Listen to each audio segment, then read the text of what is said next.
आदाब नाजरीन, आपके पसंदीदा प्रोग्राम अदब को लेकर हम हाजिर हैं। मैं हूं आपका मेज़बान डॉक्टर जितेंद्र परवाज़। नाजरीन, जैसा कि आप जानते हैं कि हम अपने इस प्रोग्राम में किसी न किसी नए मौजू को लेकर हाजिर होते हैं। आज हम जिस मौजू को लेकर आए हैं और अपने मेहमानान से गुफ्तगू करेंगे वो है साहिर लुधियानवी फ़न और शख्सियत। साहिर लुधियानवी को पूरी एक सदी हो गई है, उनके जन्मदिन पर शताब्दी वर्ष ये मनाया जा रहा है। पूरे देश भर में और बाहर भी पूरे साल कार्यक्रम चलेंगे। इसी सिलसिले में गुफ्तगू करने के लिए हमने अपने स्टूडियो में जिन मेहमानान को दावत दी है, आइए मैं उनसे आपको मिलवा दूं। मेरे साथ बैठे हैं डॉक्टर मोहम्मद रफ़ी साहब। डॉक्टर मोहम्मद रफ़ी साहब, कई ज़बानों पर इनको महारत हासिल है। इन्होंने 7 से ज़्यादा MA की हैं, 2 बार PhD की हैं। पंजाब के उर्दू अदब पर एक जगमगाता हुआ ऐसा सितारा हैं जिनसे आप बखूबी वाकिफ़ भी हैं और इस वक्त ये senior vice chairman Punjab state commission for minority में अपनी सेवाएं दे रहे हैं। इन्हीं के साथ तशरीफ़ रखते हैं डॉक्टर केवल धीर साहब। 100 से ज़्यादा किताबें इनकी मंजर आम पर आ चुकी हैं। इनको पंजाब गवर्नमेंट और सेंट्रल सरकार के अलावा बहुत से अदारों ने नवाजा है। डॉक्टर केवल धीर साहब का ताल्लुक़ साहिर लुधियानवी के शहर लुधियाना से है। लुधियाना से ताल्लुक़ होने की वजह से मैं चाहता हूं कि हम लोग गुफ्तगू का आगाज़ केवल धीर साहब से ही करें। डॉक्टर साहब, आप दोनों का एक तो हमारे इस प्रोग्राम में खैर मकदम है जी। मैं केवल धीर साहब आपसे ही जानना चाहता हूं, आप लुधियाना से हैं, साहिर के साथ आपने वक्त गुजारा है, उनकी याद में आप जश्न करते हैं हर साल। मेरे ख्याल में 50 साल से ज़्यादा उसको हो गए होंगे। और मैं आपसे जानना ये चाह रहा हूँ कि साहिर की जो ज़िंदगी थी, अदबी ज़िंदगी, निजी ज़िंदगी, उसके बारे में आप कुछ बताएं हमारे दर्शकों को। देखो, साहिर सिर्फ महज एक नाम नहीं है जी। साहिर अपने आप में एक कोई भी ऐसा लफ्ज़ हम ढूंढने तो मुताबिकत के लिहाज से वो नाम मिलता नहीं है। इतना अजीम शख्सियत उसकी थी जी। अजीम शायर, अजीम इंसान और मोहब्बतों से लबरेज। बिल्कुल बिल्कुल, बेशक। मेरी खुशकिस्मती है कि 1970 में बॉम्बे में कृष्ण चंद्र बहुत बड़े अफसाना निगार उर्दू के हुए हैं। बिल्कुल, बेशक। उनके यहाँ ये क़याम किया करते थे साहिर लुधियानवी जी। तो मैं भी पहली बार बॉम्बे गया था, मेरी कहानी पर फिल्म की बात हो रही थी जी। तो राजा मेहदी अली ख़ान मुझे कृष्णचंद्र को मिलाने के लिए गए जी। तो वहाँ पर एक महफिल जमी हुई थी जिसमें साहिर भी मौजूद थे। तो मुझे पहली बार पता लगा कि साहिर लुधियानवी कृष्णचंद्र के यहाँ क़याम पज़ीर हैं, वहाँ उनके लिए कुछ काम भी कर रहे थे। इब्तदाई दौर था उनका जी। बॉम्बे में नए नए वो पहुँचे थे और जद्दोजहद कर रहे थे वो अपने फिल्म इंडस्ट्री में जगह बनाने के लिए। तो वो एक भरपूर मुलाकात उनसे हुई। तो एक मतलब है कि एक मिट्टी से कितना वो आपको उसका रिश्ता होता है, कैसा जज्बा होता है। तो वो जब सुना उन्होंने कि मैं लुधियाने से हूँ तो पहले तो मुझसे बगलगीर हुए, मुझे अपने पास बिठाया। उम्र में मुझसे बड़े थे तो बड़ी प्यारी प्यारी कुछ बातें हुई। तो वो 1.5-2 घंटे वो साथ तो जो था पहली मुलाकात का, वो आज तक मेरे जहन में जिंदा है। क्या बात है, वाह वाह। उसके बाद ब्रीफली मुख्तसरन ये कि लुधियाना से उनको बड़ा इश्क था। लुधियाना में वो पैदा हुए, लुधियाना में उनकी इब्तदाई ज़िंदगी गुजरी। आलम जवानी में वो लुधियाना से लाहौर के लिए गए, लाहौर से वो ट्रैवल करते हुए कहाँ से कहाँ गए, वो एक अलग है, उस पर बात करेंगे हम। तो वो अक्सर लुधियाना आते थे, 3-4 रोज़ दिन ठहरते थे। और उनकी एक आदत थी कि वो अपने दोस्तों से ज़रूर मिला करते थे जो लुधियाना में उनके थे। तो उनके साथ महफिलें होती थी। सो इतना बड़ा प्यारा इंसान, तो उसको सलाम है। और आज हम वो इब्तिदा कर रहे हैं उसकी 100 साला जन्म शती की, शताब्दी की। ये हमारे लिए बड़े फ़ख्र की बात है। डॉक्टर मोहम्मद रफ़ी साहब, आपकी बातें एक अथॉरिटी रखती हैं, सनद रखती हैं। आपने साहिर को बहुत करीब से समझा है, आपने उस पर बहुत काम किया है। मैं आपसे जानना चाह रहा हूँ कि साहिर की जो ज़िंदगी है उसके बारे में आप क्या मज़ीद इजाफा कर सकते हैं डॉक्टर साहब की बातों में? देखिए, जैसे कि साहिर लुधियानवी के बारे में जो मैंने पढ़ा, एक बार मुलाकात का भी मौका मिला, तो वो लोडेवाल लुधियाना में पैदा हुए 8 मार्च सन 1921 को जी। तो रिसर्च ये बात बताती है और ये खुलकर बात सामने आई कि उनके वालिदे मोहतरम जागीरदार चौधरी फजल मोहम्मद की 11 बीवियाँ थीं जी। 11 बीवियाँ थीं और साहिर जो थे वो 11वीं बीवी के वो नरीना औलाद, पहली औलाद थी। तो वो क्योंकि उसकी मतलब उनकी वालिदा का ताल्लुक़ जो था वो एक मुतवस्सित घराने से था कश्मीर के जी। तो उनके वालिद मोहतरम जागीरदार चौधरी फजल मोहम्मद उस शादी को राज में रखना चाहते थे। वो नहीं चाहते थे कि ये बात मंजर-ए-आम पर आए कि एक जागीरदार ने एक गरीब औरत से शादी की, लेकिन उनकी वालिदा को ये बात मंजूर नहीं थी। और किस्सा यहाँ तक बढ़ा कि उनकी वालिदा ने मुकदमा कर दिया, अदालत में वो चली गई और अदालत का फैसला जो था वो साहिर लुधियानवी की वालिदा के हक में हुआ। जी जी। और साहिर लुधियानवी की, और ये कहा क्योंकि उन्होंने ये कहा कि जागीरदारों के बच्चे सब अय्याशियाँ ज़िंदगी की कर सकते हैं, लेकिन उन्हें पढ़ा लिखा होना कोई ज़रूरी नहीं है। तो अदालत ने ये महसूस किया कि ये बच्चा जो है अगर चौधरी जागीरदार की परवरिश में रहा तो ये बच्चा अनपढ़ रह जाएगा। तो उन्होंने वो बच्चा जो था वो वालिदा को दिया जी। और वो उस बच्चे को लेकर उनकी वालिदा लाहौर चली गई जी। उसके मैं अगर जी जी जी जी बिल्कुल बिल्कुल बिल्कुल तो मैं एक चंद अल्फाज हाँ बिल्कुल मैं वो अर्ज करना बिल्कुल करो सर कि वो जब मुकदमा चला ये हाँ तो उसकी सुनवाई हो रही थी जी। तो मजिस्ट्रेट ने जी वो उनकी साहिर की वालिदा से पूछा जी कि उन्होंने बच्चे के बारे में पूछा तो उन्होंने कहा कि नहीं ये बच्चा मेरे पास रहेगा जी। तो उन्होंने वालिद से पूछा जी तो उन्होंने कहा कि जागीरदार के बच्चों को पढ़ने की क्या जरूरत है, पढ़ने की क्या जरूरत है, तो ये जागीरदार बनेंगे, ये होगा वो होगा। बिल्कुल ठीक है सर। डॉक्टर साहब, मुकदमे के हवाले से एक बात मुझे याद आती है कि 2 मुकदमे, एक मिनट में मैं पूरा कर दूंगा 2 मिनट में। तो जब मजिस्ट्रेट ने ये सुने ये अल्फाज कि पढ़ने की क्या जरूरत है इनको, तो तब इस सिर्फ इन अल्फाज पे इसका बड़ी जगह जिक्र है जी।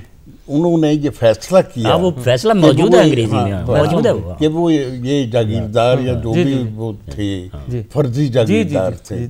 तो नहीं आप सही है डॉक्टर साहब, लेकिन एक बात ये भी इससे ताल्लुक़ रखती है कि 2 मुकदमे हुए थे। एक तो उनकी वालिदा ने मुकदमा किया था तलाक का, और उसके बाद बेटे की सुपुर्दगी का भी मुकदमा चला। नहीं, ये गलत बात है। ये बात भी एक जगह मिलती है।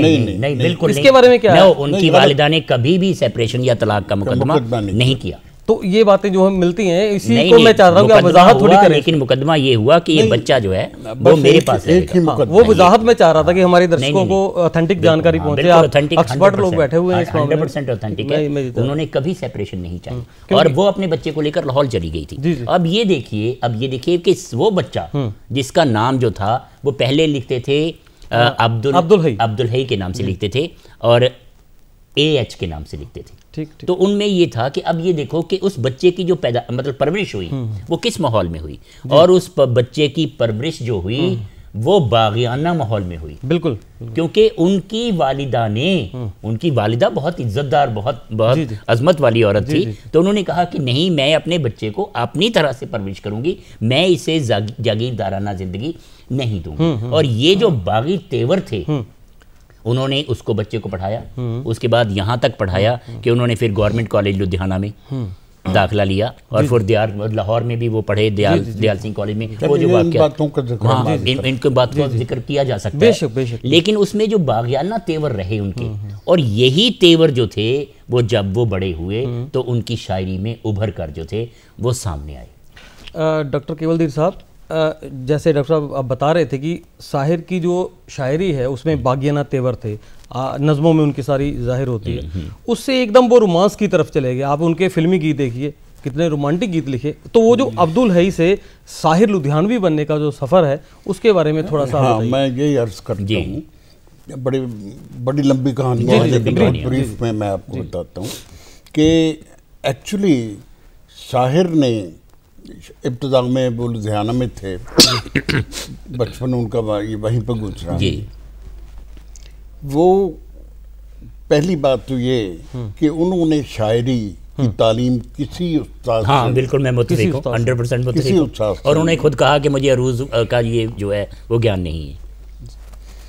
तो इन्होंने सही फरमाया, बेहतर वो जानते हैं कि उसके बाद ये बीज जो दिमाग में पोइट्री का, शायरी का, वो कैसे पैदा हुआ, कैसे वो परवरिश उसकी हुई, उसकी एक छोटी सी कहानी ये है कि उनको ड्रामे देखने का बहुत शौक था। अच्छा, बिल्कुल ठीक है। तो एक मरकज़ था लुधियाना जहाँ पर ये बड़ी बड़ी पार्टीज, वो टोलियाँ, वो ड्रामेटिस्ट वो आया करते थे। इप्टा के साथ भी तो उसका था, इप्टा के साथ उस दौर में बिल्कुल ठीक है, एक ज़माना था कि ये रिवाज हुआ करता था। और साहिर के बारे में ये कहा जाता है कि एक भी ऐसा इवेंट उसने मिस नहीं किया। अच्छा, क्योंकि वो सारे उर्दू में होते थे, वो लैंग्वेज जो थी तो पंजाबी वगैरह में नहीं होते थे, तो उसने वहाँ से बड़ा कुछ अडॉप्ट किया, बिल्कुल बड़ा सीखा। उसके बाद उसने अरूज की तालीम कहीं से नहीं ली, शायरी की तालीम किसी को उस्ताद नहीं बनाया, बिल्कुल, लेकिन उसने जो कुछ लिखा दिल से लिखा, दिल से लिखा सर, दिल से। और ये भी कहा जाता है कि साहिर ने जो अपना तखल्लुस है साहिर, वो भी खुद रखा था। हाँ बिल्कुल बिल्कुल। वो अल्लामा इकबाल का एक शेर पढ़ा उन्होंने जी, तो उसमें साहिर का जिक्र आता है।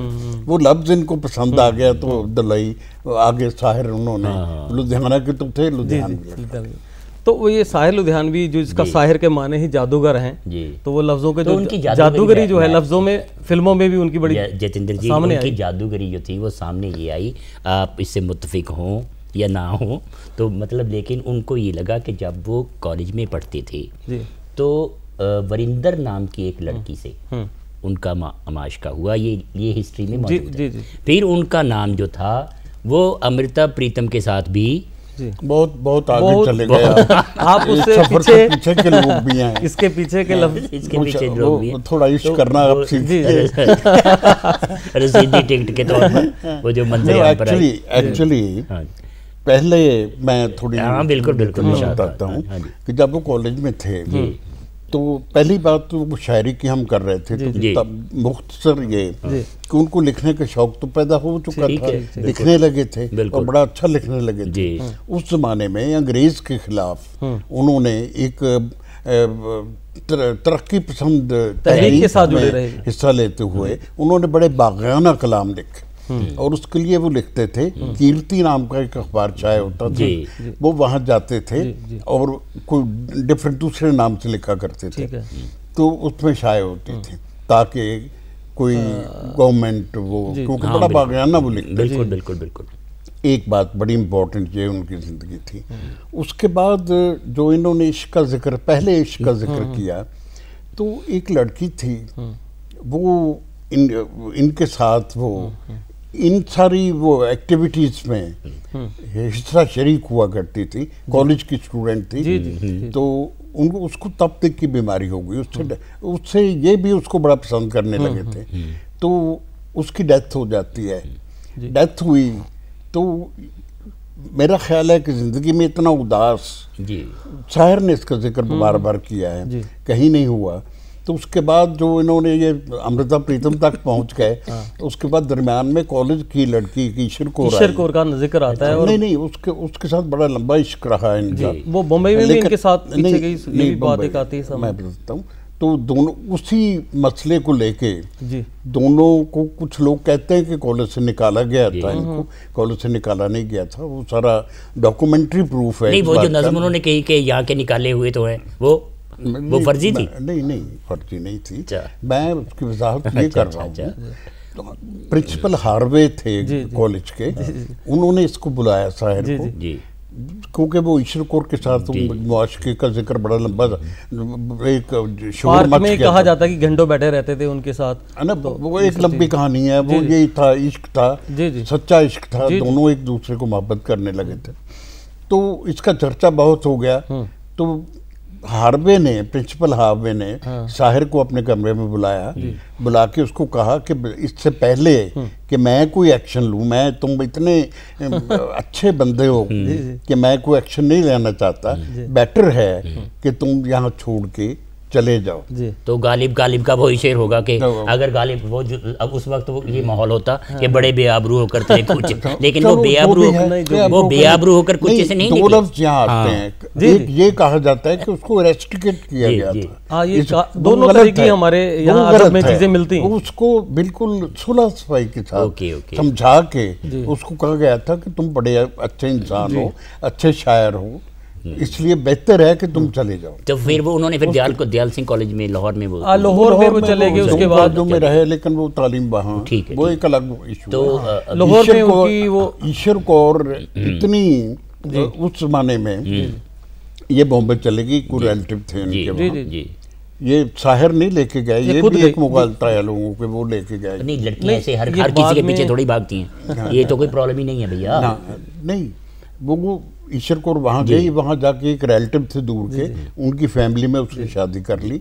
साहिर को ये पता था और सारी उम्र वो इंतजार करते रहे कि ईश्वर कौर कभी मुझे मिलेगी, लेकिन वो तुम में हिम्मत है तो दुनिया से बगावत कर लो, वरना माँ बाप जहाँ कहते हैं शादी कर लो। साहिर का बड़ा मशहूर ये शेर हुआ था, है ना। तो हम इसके थोड़ा आगे बढ़ते हैं और सीधी टिकट की कुछ बात बताएं आपने। उसमें साहिर का जिक्र किया है अमृता प्रीतम ने, लेकिन वो ये भी कहते कि साहिर ने कभी भी अपने मुंह से ना खुलकर कभी भी इजहार नहीं किया मेरे साथ कि हम लोग शादी कर लें। ये बात मैं जितेंद्र जी आपको बता दूं कि तारीख आज तक ये बात साबित नहीं कर सकी कि साहिर लुधियानवी अमृता प्रीतम से प्यार करता था या अमृता प्रीतम साहिर लुधियानवी से प्यार करती थी। देखिए, एक बात है बड़ी, क्योंकि मैं बड़े उस सोसाइटी में रहा हूँ, आप तो सुनी सुनाई बातें या पढ़ी पढ़ाई बातें कर रहे हैं।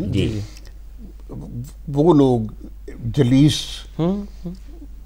हमीद अख्तर, ए हमीद, ये वो लोग थे जो साहिर के कल्बी दोस्त थे, लाहौर में भी और उसके बाद पहले बाद भी, और ये मेरे दोस्त भी रहे हैं। क्या बात। तो क्योंकि साहिर पर मैंने काफ़ी कुछ, मेरी किताबें भी आई, बहुत सामने चीज़ें सारी, और मैंने उनसे सारी बातें करके उस सारी चीज़ों को, अमृता प्रीतम की कहानी वो शुरू होती है, तो चंद अल्फाज में मैं ये कहूँ कि शुरू में जब ये लाहौर गया है तो अमृता प्रीतम की शादी हो चुकी थी, उसके वो 5 किताबें भी छप चुकी थी उस जमाने में, इसके जाने से तक अमृता की। तो वो पंजाबी में लिखती थी और ये उर्दू में उसका तर्जुमा करते थे जी, आपस में दोस्ती और ये थी। जी।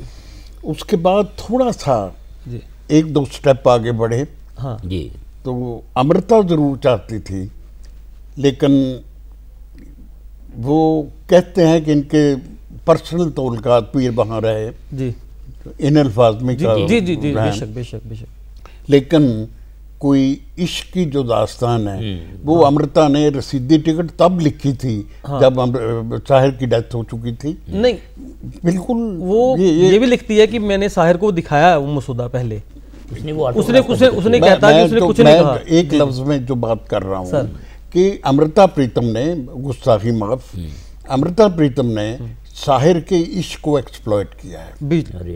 बिल्कुल सही बात कह रहा हूँ मैं, जिसका जिक्र कई जगह हुआ भी है। एक्सप्लॉइट ये है कि ये किताब उसकी डेथ के बाद छपती है, उसमें जो कुछ भी उसने लिखा है वो साहिर ने कभी कोई मसविदा नहीं पढ़ा। अच्छा, साहिर ने कोई उसको, सिर्फ एक लेटर इसने लिखा था। वो जिंदगी की एक ही वो चीज थी, तो जिसको जो भी उसको कह लें आप, लेकिन ये सारी कहानियां हैं। वो अमृता जरूर इश्क करती थी। हाँ, अमृता उसके बाद वन साइडेड कह सकते हैं, वन साइडेड था, लेकिन वो तब तक था जब तक इमरोज उसकी जिंदगी में नहीं आया। अमरोज उसकी अमृता की जिंदगी में नहीं, जब वो आया क्योंकि अमरोज शमा में काम करता था, ये डिजाइन करवाने बहुत जाती अच्छा, थी। वो बहुत वो आपस में तोलकात हो गए और वो अभी तक वो उसे याद कर रहे हैं। नहीं, वो अमृता प्रीतम से हटने से पहले ही साहिर सुधा मल्होत्रा की तरफ भी चले गए थे, ये भी बात आती है। बहुत जाती जिंदगी मैं ये चाहना चाह रहा हूँ, तो इसकी आखिरी दास्तान है। लेकिन वो बहुत बड़े शायर थे, वो बहुत बड़े शायर हैं और बहुत बड़े शायर रहेंगे। मैं चाह रहा हूँ कि आप उनकी जो शायराना एक उनका एक इमेज है उस पर थोड़ा सा मुख्तसर बिल्कुल मैं आपको बताऊं कि 1921 में उनका जन्म हुआ और 1937 में उन्होंने मैट्रिक उसका इम्तहान पास किया और 1936 में तरक्की पसंद तहरीक जो थी वो वजूद में आई और जैसे जैसे उनकी शायरी परवान चढ़ती गई, तरक्की पसंद तहरीक भी परवान चढ़ती गई। और तरक्की पसंद तहरीक जो थी वो अदब के खिलाफ एक जंग थी, वो अदब बराए जिंदगी एक नारा था। उन्होंने कहा कि उन्होंने कहा कि अदब को जिंदगी के साथ जरूरत है। बहुत हो चुका कि नाजुकी उसके लब की क्या कही, पंखड़ी गुलाब की सी है, बहुत हो चुका। अब जो लड़की सड़क पर पत्थर तोड़ती है उसका जिक्र किया जाए और ये बात कही जाए कि मिलें क्या इसलिए रेशम के थान बुनती हैं कि दुख्तरान वतन तार तार को तरसे। और किसी को उदास देखकर, जैसे आपने कहा कि उनकी शायरी में सारी जिंदगी उनकी शायरी थी वो रोमांच से भरपूर रही, लेकिन उन्होंने जो किताबें मिलती हैं डॉक्टर साहब, हाँ उनकी किताबें जो है एक आओ के ख्वाब बुने, 4 किताब, तलखियां अपने परछाइयां और गाता जाए किताबें हैं। और ये किताबें जो हैं ये अथॉरिटी किताबें हैं, लेकिन सबसे बड़ी बात ये है कि उन्होंने अदब को ज़िंदगी के साथ जोड़ने में उस दौर के जो शोरा और उदबा थे उन्होंने भरपूर कोशिश की और ये यहाँ तक कह दिया कि उनकी बहुत सी ऐसी नज़में हैं जो पहले उनका रूप जो है वो रोमांटिक है, जैसे तुम्हें उदासी पाता हूँ मैं कई दिन से, न जाने कौन से सदमे उठा रही हो तुम। एक बात तो मुसल्लम है जी कि शायर ने जो कुछ भी लिखा, पोएट्री की बात हम कर रहे हैं, फिल्मी जिंदगी में उसमें भी अदब है, बिल्कुल अदब है, बिल्कुल 100%। और वो वहाँ पर जो वो लिखते हैं शायर, उसमें उसने सुलह नहीं की कभी, हाँ बिल्कुल समझौता नहीं किया। और इसकी जिंदा मिसाल जैसे शुरू में आपने फरमाया वही रहा, उसकी जिंदा मिसाल उनकी नज़्म जो है वो ताजमहल है। ये चमनजार, ये जमुना किनारा, ये महल, ये मुनक्कश दरो दीवार, ये मेहराब, ये ताक, एक शहंशाह ने दौलत का सहारा लेकर गरीबों की मोहब्बत का उड़ाया है मजाक। तो ये जो बातें थी, ये बगावत का ये तेवर था और यही नज़म जो थी, इस नज़म ने उन्हें साहिर लुधियान भी बनाया और ऐसी बहुत सी नज़में, बहुत से गीत हैं। और एक और खास बात उनकी पोएट्री में ये है कि उन्होंने बाकायदा हिंदी नहीं पढ़ी थी जी, अच्छा शायर ने, लेकिन आपने कई उनके गीत पढ़े होंगे, बहुत बढ़िया हिंदी में गीत लिखे, बहुत बढ़िया गीत है। और यहाँ तक कि भजन भी उनके बहुत अच्छे हैं, बहुत अच्छे हैं भजन वो थोड़ा हिंदी में। तो वो मतलब है कि वो एक कंपोजिट शख्सियत। डॉक्टर साहब इसको ये भी कहा जाता है शायर जो है औरतों के हक में लिखने वाला शायर भी है। नहीं वो तो जिंदगी के हक में लिखने वाला यार, औरत ने जन्म दिया मर्दों से बाजार दिया, जब जी चाहा जब जी चाहा। तो वो देखो उनकी नज़म जो सना खान, मतलब है कि इतनी ग्रिप के साथ, मजबूती के साथ, इतनी बगावत थी उनके ज़हन में कि उन्होंने बहुत बिल्कुल। तो ये जो बगावत, वो नज़म उनकी जब वो मिर्जा गालिब एक जश्न गालिब मनाया जा रहा है, गालिब जिसे कहते हैं उर्दू ही का शायर था, गालिब जिसे कहते हैं उर्दू ही का शायर था। गालिब पे करम करके उर्दू पे सितम क्यों है, तो उनके 100 साल पे उन्होंने वो सब किया। ये आखिरी शेर उसका ये है कि हम दोनों के कातिल हैं, हम दोनों के कातिल हैं, दोनों के पुजारी। नहीं डॉक्टर साहब, बड़ी मजीद जानकारी आप लोगों से हासिल हुई। नाजरीन, आज के इस प्रोग्राम में ज़रूर आपकी जानकारी में इजाफा हुआ होगा साहिर लुधियानवी के बारे में। कुछ ऐसी बातें जो कंट्रोवर्सी में रहीं और डॉक्टर साहब हमारे दोनों एक्सपर्ट बैठे हुए थे, इनको उन्होंने वजाहत के साथ समेटा और बहुत ढंग से बताया। एक एपिसोड में जैसा मुमकिन नहीं है, 100 साल का जश्न शाहिर का मनाया जाता है। आइंदा फिर बिल्कुल हम शुरुआत कर रहे हैं, आइंदा किसी दूसरे प्रोग्राम में आपसे मुलाकात होगी। तब तक इजाज़त दीजिए, आदाब।